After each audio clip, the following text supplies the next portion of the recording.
Olá pessoal, sejam muito bem-vindos a essa aula de fundação. Hoje vamos falar sobre a sapata mais utilizada em obras e edificações comuns, que é a sapata isolada. Qual é a função dessa sapata? Receber carga de um único pilar. Então ela vai suportar o carregamento para um único pilar. Essa é a função da sapata isolada. Quais os elementos que tem uma sapata, Ela tem um lado que chamaremos de LX, um lado que chamaremos de LY. Isso não tem que ser necessariamente o menor lado LX e o maior LY, tá? Não pode ser o maior LX, o menor LY, não tem problema. É bom obedecer o plano cartesiano, dispor como a sapata está no projeto, Então o lado LX que está disposto aqui no plano cartesiano, lado X. Quem está no lado Y, LY, ok? As medidas da base superior, essa basezinha superior da sapata aqui, nós vamos chamar de AX e AY. Um detalhe importante que tem que ser, o lado AX da base superior é paralelo ao lado LX da base inferior, tá? E o lado AY paralelo ao lado LY, tá? Isso tem que acontecer, mas a disposição tanto faz. Não pode ser o maior lado LX, o menor lado LX, tanto faz aí, ok? A base superior dessa sapata, ela poderá ter, no mínimo, as dimensões do próprio pilar e, no máximo, 5 centímetros a mais do que o pilar para cada direção. Então, por exemplo, o AX aqui, ele pode ter a dimensão do pilar, a base da seção do pilar, o Bzinho, ou até 5 centímetros a mais.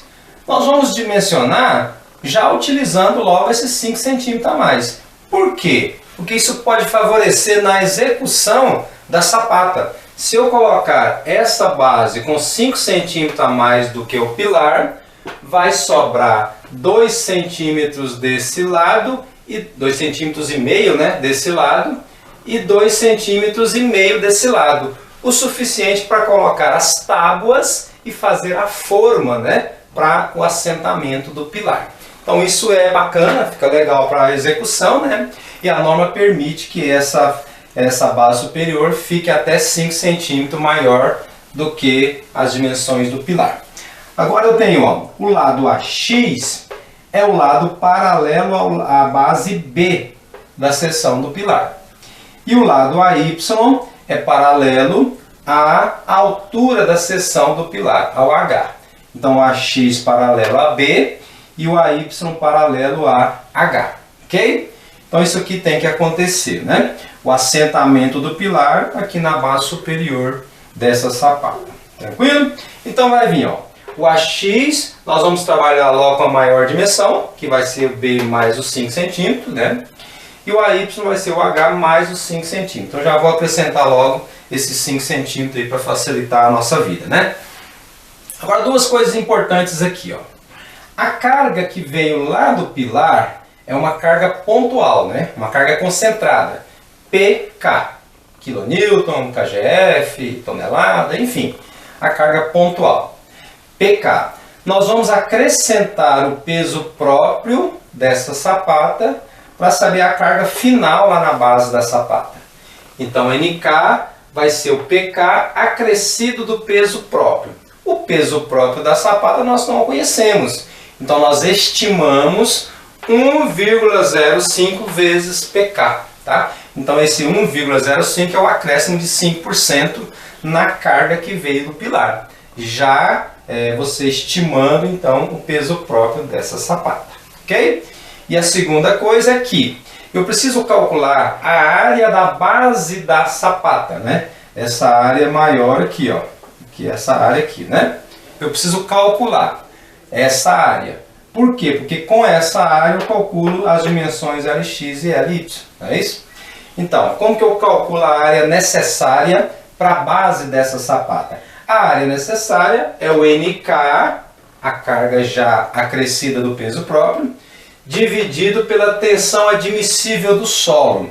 sigma S, a tensão admissível do solo. Então aqui eu tenho a área necessária para a base dessa sapata aí. Tranquilo até aí? Vamos então ao cálculo das dimensões da sapata, ou seja, o dimensionamento geométrico. Primeiro, o cálculo dos lados da sapata, Lx e Ly, né?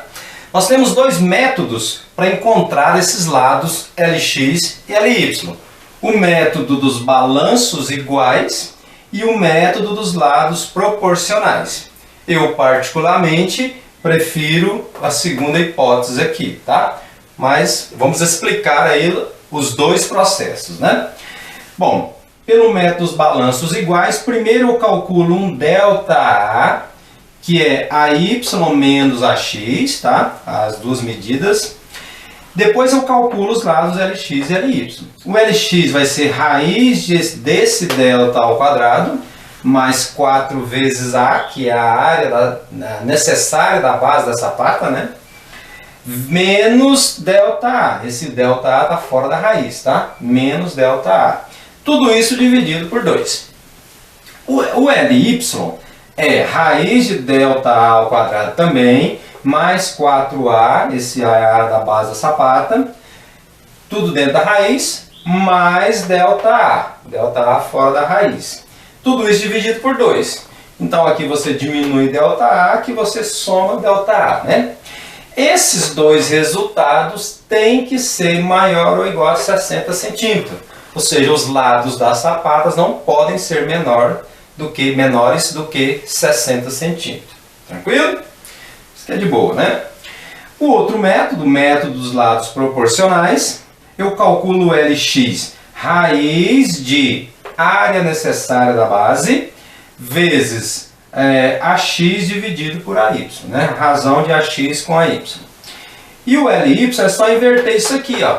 Raiz de A vezes Ly sobre Lx. É só inverter isso aqui, né? Também tem que ser maior ou igual a 60. Não pode ter dimensões menores de 60. Lembrando que sempre para fundações, as medidas, as dimensões, são de 5 em 5 centímetros. Então, os lados Lx e Ly, ou é 60, ou 65, 70, 75, 80 e assim por diante, né? Então, as medidas vão ser sempre de 5 em 5 centímetros. Tranquilo? E agora vamos calcular a altura dessa sapata. Aliás, duas alturas, né? A altura total, que é H, e a altura só da base da sapata, que é o H0, né? A altura total da sapata, que vai lá da base inferior até a base superior, né? Total, é o maior dessas três situações aqui, ó. A primeira situação é o Lx menos o AX dividido por 3. A segunda situação é Ly menos AY dividido por 3. E a terceira situação vai ser 0,6 vezes LB mais o comprimento. O que é esse LB, né? Esse LB é o comprimento de ancoragem das armaduras. Esse LB é tabelado em função de bitola do arranque, bitola do pilar arranque, ou seja, qual é o diâmetro usado nas armaduras do pilar arranque, né? Aí você tem que ter em mãos o projeto de estruturas, né? Você tem que ter em mãos essa planta de carga aí, né? Beleza, então o diâmetro das armaduras do pilar arranque em função do FCK utilizado e em função do aço utilizado, tá? A gente trabalha para aços longitudinais, quase que 100%, é o aço CA50. Então, para o aço CA50, os valores vão ser esse aqui, ó. Se você usou 15 MPa na sua fundação, de FCK, né? Então, esse LB, o comprimento de ancoragem, vai ser 53 vezes o diâmetro do pilar arranque, das armaduras do pilar arranque. Se você usar FCK 20 MPa, então o LB vai valer 44 vezes o diâmetro das armaduras do pilar arranque. Se você usou FCK 25, não é muito comum, né? Usar 25 em fundação não é muito comum. Mas pode ser que às vezes aconteça. Se você usar 25 MPa, então o LB vai valer 38 vezes o diâmetro das armaduras do pilar arranque, ok? Você vai pegar então, entre esse e esse, a maior situação, tá? O maior desses três aí. O Czinho é o cobrimento, tá? Cobrimento, né? Para fundação, no mínimo 4 centímetros, tá? No mínimo 4. Esse resultado tem que ser maior ou igual a 40 centímetros. Lembrando também de 5 em 5 centímetros. Então vai ser 40, 45, 50, 55 e assim por diante. Calculado a altura total, agora eu calculo a altura da base, que vai ser o H total, já arredondado, tá? Dividido por 3, que tem que ser maior ou igual a 20 centímetros. Então, no mínimo, para a altura da base, é de 20 centímetros. Então, aqui eu calculo as duas alturas para essa fundação minha. Ok? Antes de a gente fazer o dimensionamento das armaduras para essa sapata isolada, eu preciso verificar as tensões que vão ocorrer no concreto. Lembra que eu disse que você não precisa armar o concreto da fundação em sapatas para suportar a compressão, né? As bielas vão trabalhar normalmente aí. Mas eu preciso verificar se esse concreto vai suportar essas tensões. No caso da sapata isolada, eu preciso verificar duas tensões. A tensão de compressão no concreto e a tensão de cisalhamento também no concreto. Tá? Duas verificações. A compressão, a tensão de compressão de projeto vai ser a carga normal de projeto, ND, né? Dividido pelas dimensões AX vezes AY, ou seja, a área da base superior dessa sapata. Então a compressão vai acontecer nessa base superior aí, né? Quem vai fazer isso é o pilar. Isso tem que ser menor do que a resistência do concreto, né? Menor do que FCD. Menor ou igual, né, ao FCD. E a tensão de cisalhamento, né? Então a tensão de cisalhamento de projeto também vai ser a carga de projeto dividido por 2 vezes a altura, que multiplica a soma de AX com AY, né?